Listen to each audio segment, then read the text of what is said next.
সাহেব, আল্লাহর নামে আমারে কিছু দেন না। আল্লাহ আপনারে অনেক কিছু দিব, দেখবেন।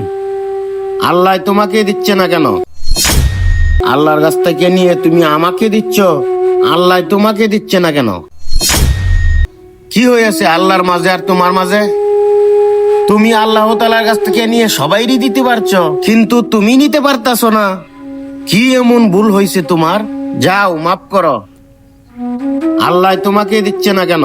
আল্লাহর কাছ থেকে নিয়ে তুমি আমাকে দিচ্ছ, আল্লাহ তোমাকে দিচ্ছে না কেন? কি হয়েছে আল্লাহর মাঝে আর তোমার মাঝে? তুমি আল্লাহ তাআলার কাছ থেকে নিয়ে সবাইরই দিতে পারছো, কিন্তু তুমি নিতে পারতাছো না।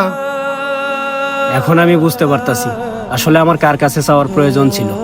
আমার কিচ্ছু লাগবো না, আমি কিচ্ছু চাই না। আমি শুধু চাই একটা হাত, যার কারণে আমার আর কোনোদিন কারো কাছে হাত পাতা লাগবে না।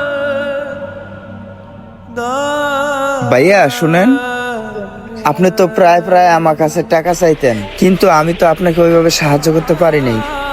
মোটা অঙ্কের একটা লাভবান হয়েছি, কিন্তু তার আগে আমি একটা মানত করছিলাম, আমি যদি মোটা অঙ্কের কিছু টাকা লাভবান হতে পারি, একটা অসহায় মানুষকে সাহায্য করব। তাই এই টাকাগুলো আমি আপনার জন্য নিয়ে আসলাম, এই টাকাগুলো আপনি রাখেন।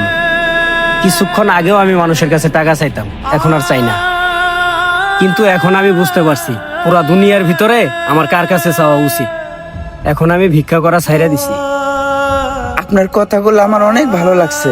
তো কিছু মনে না করলে আপনাকে একটা কথা বলি, আমার বিজনেসে এই যে পার্টনারশিপ হিসাবে কাজ করবেন। অবশ্যই করব। ভাই কায়েম চাচা আছে, একটু ডাক দিয়া দেন তো।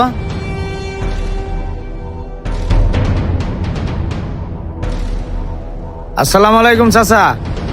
ওয়ালাইকুম আসসালাম।